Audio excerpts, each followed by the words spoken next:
모든 성경은 하나님의 감동으로 된 것으로 교훈과 책망과 바르게 함과 의로 교육하기에 유익하니 이는 하나님의 사람으로 온전하게 하며 모든 선한 일을 행할 능력을 갖추게 하려 함이니라. 새벽을 깨우는 거룩한 기도자 여러분, 주의 말씀의 영광 앞에 서서 세상의 현실에 마음을 빼앗기지 않는 온전함이 새벽의 영광으로 늘 새롭기를 소망합니다. 오늘 읽어갈 하나님의 말씀은 디모데후서 3장 10절에서 17절까지의 말씀으로서 정말의 현실 앞에 이루어지는 악의 횡포들, 교회 안팎으로 다가오는 회방과 대적뿐 아니라 내적으로 거짓 교훈, 하나님의 말씀을 왜곡시켜서 육체의 이익으로 삼는 거짓된 횡포들과 달콤한 유혹 앞에 교회를 지켜내야 될 이 분명한 배우고 확신한 그 일에 거하는 믿음의 든든함을 지금 일깨우고 있고, 우리가 잘 아는 대로 그 가운데 믿음을 지켜갈 성경의 유익, 모든 성경은 하나님의 감동으로 된 것으로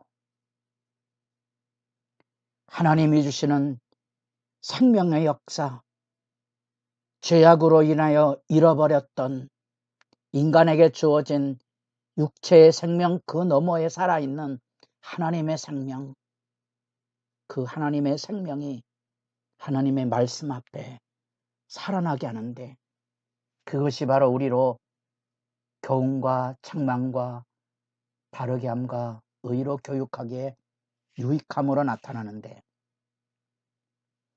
이 절실한 말씀의 양육이 왜 필요한지는 정말의 현실 앞에 이루어지는 왜곡된 현실 때문에 그러합니다. 사람들 안에 왜곡된 사랑으로 인하여 상처와 고통을 일삼게 하는 무서운 악의 횡포들이 결국 모양만 하나님을 섬기는 것으로 남아있는 교회의 몰락을 지금 예고하고 있기 때문에, 바른 복음 안에 그 악의 실체들을 분별하고 진리를 알매 함께 거하여야 된다는 이유, 함께 이 거하기 위해서 지금 성경을 언급하고 있는 겁니다. 여기 11절 말씀 안에 내가 과연 보고 알았거니와, 뭘 보고 알았습니까? 바울이 복음의 현장 안에서 어떻게 믿음 안에 분투했는지, 바울이 어떤 고통과 시련 가운데 박해를 견뎌냈는지, 디모데도 복음 선교의 현장의 어려움을 함께 동행하며 보고 배우고 알았던 거지요.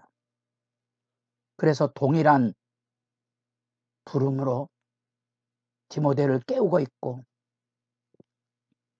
디모데도 또 다른 사람을 깨워서 목양의 울타리 안에 악의 세력들이 양떼들을 약탈해 가지 아니하도록 복음의 파수꾼으로서의 사명을 여기 일깨워주고 있습니다. 종말의 현실, 주님의 십자가와 부활로 이루어지는 하나님의 나라가 이 땅에 임하자 그 하나님의 나라가 교회를 통하여 확장돼 나갈 때 어둠의 세력이 그들을 해방하고 대적하는 이중 전책성의 현실을 지금 여기 적나라하게 그려주고 있습니다. 그 말세에 악의 사람들은 자기를 사랑하고 돈을 사랑하고 쾌락을 사랑함으로 하나님의 교회를 내외적으로 휘둘러 지고 있는 그 안에 진실한 믿음의 사람들은 그들로 인하여 고난과 박해를 받을 수밖에 없는 입장을 여기 지금 밝혀주고 있습니다. 10절에서 나의 교훈과 행실과 의향과 바울이 전했던 복음의 내용, 구체적인 그 교훈, 그가 행했던 삶의 본, 그리고 그것을 통하여 밝혀졌던 하나님의 뜻, 그것을 보고 듣고 알아야 하는 거죠. 그리고 더불어서 믿음의 덕목, 믿음과 오래 참음과 사랑과 인내, 그리고 마주 서서 싸워야 되는 박해를 받음과 고난, 이 믿음의 삶 안에 바른 진리를 알고 있어야 대처를 할 수 있기 때문에 여기 디모데를 바른 복음 안에 확신한 것을 가지고 믿음의 싸움을 싸우라고 일깨우며 무릇 그리스도 예수 안에서 경건하게 살고자 하는 자는 박해를 받으리라. 악은 끝나지 않았고 악은 여전히 창세기 3장부터 계시록 18장까지 활개를 치며 다닐 것입니다. 악한 사람들과 속이는 자들은 더욱 악하여져서 속이기도 하고 속기도 하나니 그 악의 실체와 현실들, 이런 것들이 오고 가고 있는 현실 앞에서 너는 누구에게서 무엇을 배웠느냐? 특별히 바울에게서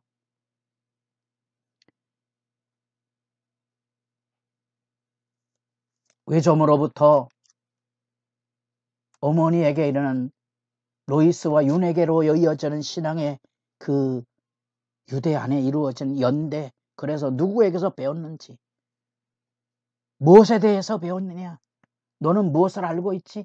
어려서부터 배웠던 그 성경의 내용, 그 하나님의 말씀의 기반이 분명한가를 지금 일깨우고 있는데, 그 말씀의 기반의 핵심은 여기 말씀에 이르는 그리스도 예수 안에는 믿음으로 말미암아 구원에 이르는 지혜가 있느니라. 성경의 기반이라는 게 다른 것이 아닙니다. 여기 나타나고는 성경은 구약 성경이겠죠. 아직 성경이 신약성이 기록되지 않았지만, 그러나 할머니와 어머니를 통하여 배웠던 신앙의 계대 안에는 바울이 전했던 복음의 역사도 있었을 거고요. 그러나 분명한 것은 구약의 예수 그리스도를 통하여 이루시는 구원 역사에 대한 증언을 지향하고 있기 때문에 그 안에 여기 분명하게 그리스도 예수 안에 있는 믿음으로 말미암아 구원에 이르는 지혜가 있게 하느니라. 그 안에서 17절 16절 말씀은 많이 암송하지만, 이는 이 말씀의 유익과 말씀의 결과가 뭔지, 그 말씀 안에 사는 신앙의 진실이 뭔지를 놓치게 되는데, 17절이 그런 점에서 더 중요한 내용이죠. 왜냐하면 하나님의 사람으로 온전하게 하며 악의 현실, 정말의 현실 앞에 다가오는 수도 없는 악의 해방과 파괴적인 관계성에 욕망을 부추기는 현실을 그 안에서 자기를 깨끗하게 온전하게 지켜서 준비하게 할 뿐 아니라 마치 선한 일을 행하기에 능력 있는, 그래서 좀 우리가 쓰지 않는 한자말을 이렇게 붙여봤습니다. 선을 행할 능력에 대한 얘기입니다. 이런 것들을 분별해서 꿋꿋이 자기 믿음의 길을 가는 당당함, 하나님의 사랑 안에 살아가는 온전함, 그 이야기를 들려주고 있는 겁니다. 왜냐하면 현실에 야합하지 않기 위해서고 고통 앞에 무릎 꿇지 않기 위해서입니다. 우리의 믿음의 현실에는 안팎으로 있는 악의 해방이 있다 그랬습니다. 육체의 고통뿐 아니라 영적인 고통과 아픔을 가중시키는 어둠의 세력들이 있습니다. 어쩌면 이 새벽을 깨우기 위해서는 여러분의 삶 안에 많은 부분들을 잘라내야 됩니다. 세상이 가지고는 밤의 문화에 자기를 지켜낼 수 없다면 그 고난을 짊어지지 않고서는 아마 그 길을 가기는 어렵겠지요. 그래서 그 경건한 충실함 속에서 감수해야 될 믿음의 신실성, 변함이 없는 정직함이 우리에게 필요한 건데, 그것이 바로 모든 성경을 가져다 주고 있는 신앙의 유익입니다. 하나님의 사람으로 온전하게 하고 모든 선한 일을 행할 능력을 갖추게 하려 합니다. 마치 우리가 에베소서 6장에서 만나는 십자가의 군병이 갖춰야 될 무장처럼 구원의 투구, 의의 흉배, 진리의 띠, 복음의 신, 이런 선을 행할 수 있는 온전한 무장을 통하여 악에 무너지지 않는 담대함. 그래서 여기 선한 일의 소중함이 우리 마음 안에 담겨져 있고요. 이게 목회서신 안에 반복되는 선한 일의 강조점이 그곳에 있습니다. 우리는 이 땅에 살아가며 단지 종교적인 열심 그 너머에 죄와 사망에 뒤틀리고 왜곡된 사람을 사랑할 수 있는 그 놀라운 선한 역사가 필요한 겁니다. 그래야 우리 가정을 신앙의 유대 안에 지키고, 그래야 우리가 교회를 통하여 또 다른 사람에게 우리의 믿음의 충성됨을 전수해 줄 수 있기 때문에 그렇습니다. 여러분들에게도 악에 물들지 않은 경건이 이 새벽의 기도에 선연이 살아있기를 진실로 바랍니다.